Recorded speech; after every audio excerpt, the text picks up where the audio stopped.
Au niveau déco, KO, match gagné par KO par les Orl, qui sont des très beaux objets. Et le Worksharp est efficace mais pas joli.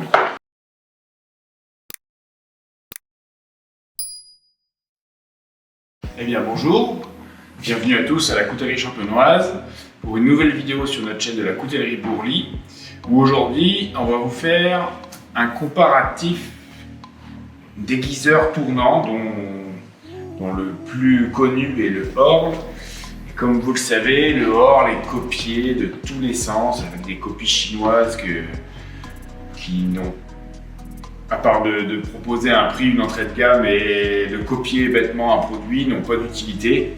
Et on a un nouveau produit ici qui est d'inspiration dans le type d'affûtage Orl, qui est fait par un fabricant de produits d'affûtage connu et reconnu qui s'appelle Worksharp, et qui propose un système un petit peu alternatif, un petit peu différent. C'est comme le Orl, c'est facilité d'aiguisage de Orl, avec d'autres petits avantages. On vous montre ça tout de suite dans la vidéo et on va comparer les deux afin de connaître quel est le meilleur pour vous.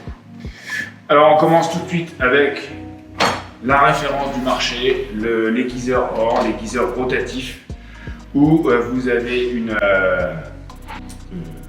on peut dire un bloc de bois. Le modèle le plus vendu, c'est soit en chaîne, soit en noyer.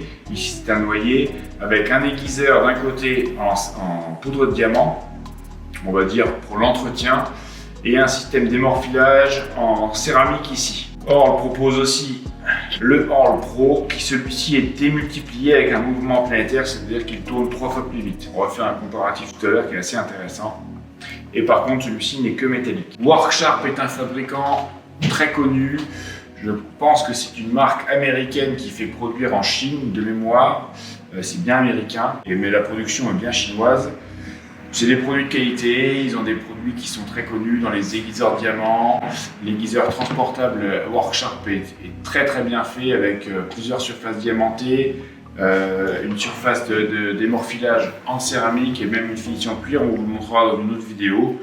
Et là, ils sont aussi connus pour des aiguiseurs à lamelles, des bandes un peu comme chez les Baxtand, des bandes de grains différents qui permettent sans maîtrise d'aiguiser quasiment n'importe quel couteau. Et face au succès du Orl, ils ont sorti un système comparable. La différence entre les deux, c'est déjà celui-ci a 2 côtés d'affûtage, celui-ci n'en a qu'un. Là, vous avez tout simplement un cylindre en bois avec lequel vous allez pouvoir virevolter de manière très aisée là-dessus, aller dans tous les sens et aiguiser vos couteaux. Celui-ci est quand même beaucoup plus limitatif puisqu'on a effectivement le système rotatif, mais on ne peut pas faire ce petit mouvement d'ongulation de poignet qui va permettre d'être très fluide dans l'affûtage, puisque ici vous avez 2 roulettes de contact avec la surface au sol et ça marche très bien, mais c'est vrai que quand on est habitué au Orl, on n'a pas la fluidité d'affûtage. Si vous voulez, avec un Orl, on a l'habitude de faire presque comme ça au niveau du mouvement de poignet, ce qui va très très bien, puisqu'il n'y a aucune contrainte. Et là, le fait d'avoir 2 roues vous incite à aiguiser droit. Le gros avantage de ce produit, c'est le guide d'angle, qui n'est pas de 2 faces comme sur le Orl, avec un angle de 15 degrés les vieux couteaux japonais et un angle de 20 degrés pour les autres couteaux de cuisine, les couteaux pliants. Là, on a du 15, 17, 20 et 25 degrés, ce qui va vous permettre de faire couteau japonais et autres couteaux de cuisine à 17 degrés.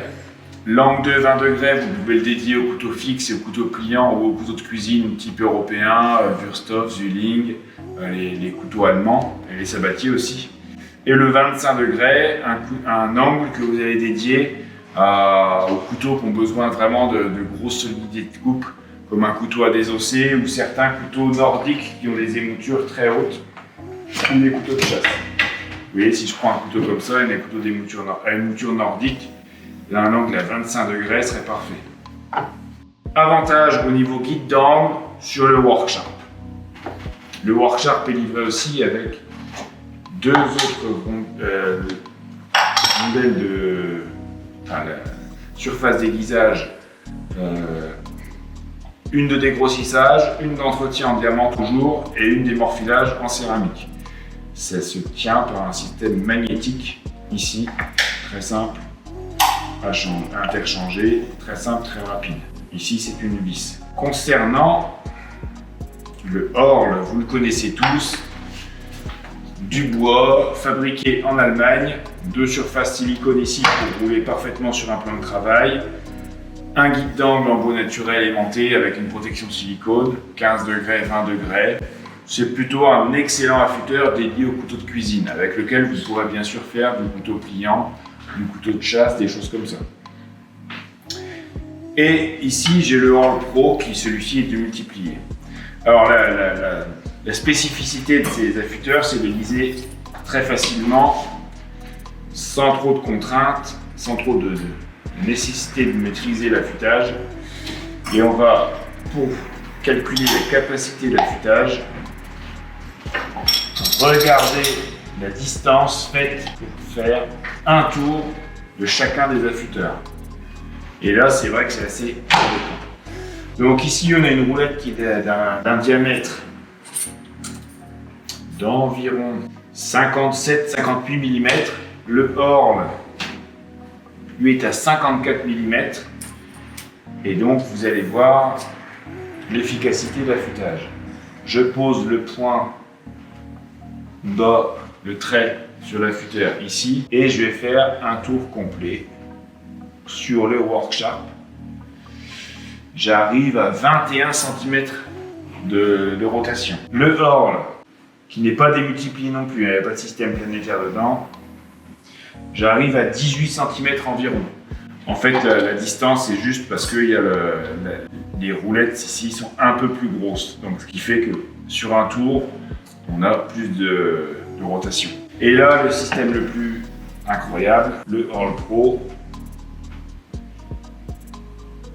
Voilà, 6 cm. Donc effectivement, c'est bien démultiplié 3 fois par rapport au Horl classique. Donc 3 fois plus de rapidité à aiguiser le même couteau avec le Horl Pro que le Horl classique. Et on va dire, vu qu'il n'est pas démultiplié, semblable pour le Worksharp qui est un peu plus haut. C'est-à-dire qu'il va permettre d'aiguiser des couteaux un peu plus haut, mais le guide est aussi un peu plus haut. Donc finalement, efficacité identique entre ces deux affûteurs. Le Horl Pro est quand même supérieur en termes de rapidité d'affûtage. En termes de design, bon, le Horl il est hors concours, puisque c'est quasiment un objet qui peut servir d'objet de décoration. Avoir ça sur un plan de travail, un beau set avec le guide et l'affûteur, c'est pas choquant. Je pense pas que vous allez mettre ça sur votre plan de travail en tant qu'élément de décoration. C'est pas très joli, le guide est pas du tout esthétique. Le mieux, c'est peut-être de le ranger dans sa boîte. Tout est prévu pour le garder longtemps dans la boîte avec un interstice pour les roulettes de grains différents et pour le guide. Voilà. Au niveau déco, KO, match gagné par KO par les Horl qui sont des très beaux objets et le Worksharp est efficace mais pas joli. En termes de polyvalence, là on va donner un petit avantage au Worksharp uniquement parce qu'il y a des guides d'angle qui sont plus variés. Mais effectivement, est-ce que vous avez vous à aiguiser des couteaux nordiques qui ont des émoutures très basses comme ça, sur l'angle de 25 degrés? Pas forcément. En fait, pour schématiser, cet affûteur est excellent si vous avez beaucoup de couteaux de chasse, beaucoup de couteaux pliants. Il sera bon sur la cuisine comme le Horl, mais le Horl est vraiment orienté cuisine. Voilà, en termes aussi de capacité d'affûtage, il faut savoir que l'aiguiseur Horl a des surfaces extrêmement fines de lissage de tranchant qui vont quasiment permettre d'aiguiser au niveau rasoir avec une finition cuir comme sur la plupart des très haut de gamme couteaux japonais qui peuvent parfaitement être aiguisés au Horl. Ici, on va dire qu'on s'arrête au grain de finition de la céramique. Voilà. Au niveau prix, forcément, le Worksharp est un produit qui est largement inspiré de l'affûteur Orle, donc le prix est à peu près semblable. 159 € pour celui-ci, je crois qu'il est un tout petit peu moins cher pour le Worksharp. Mais donc voilà les produits qu'on voulait vous comparer. Donc, pas de comparatif entre le Orle et un produit chinois vendu 60 € en dropshipping sur les sites internet que l'on vous déconseille fortement. Avoir un bon affûteur, c'est quand même très pratique et ça coûte pas beaucoup plus cher d'avoir un affûteur qui va durer. Donc 159 €, là vous avez un très bon produit, le Orle en chêne ou en bois. Et là, dans le même budget, vous avez un bon produit, pas esthétique, mais qui vous permettra aussi de faire du bon boulot d'aiguisage sur tous les tranchants. Voilà. N'hésitez pas à nous commenter la vidéo. Je sais bien que peut-être même vous pouvez nous donner votre ressenti sur l'aiguiseur Orle, les copies de Orle, cet aiguiseur-là qui vient d'arriver sur le marché. Moi je l'ai essayé, globalement ça aiguise très bien, simplement c'est juste un peu moins fluide à utiliser. Mais ça aiguise aussi comme le Orle classique. Merci de nous suivre de plus en plus nombreux sur la chaîne. N'hésitez pas si vous avez des commentaires, nous répondrons à ceci. À très bientôt, merci.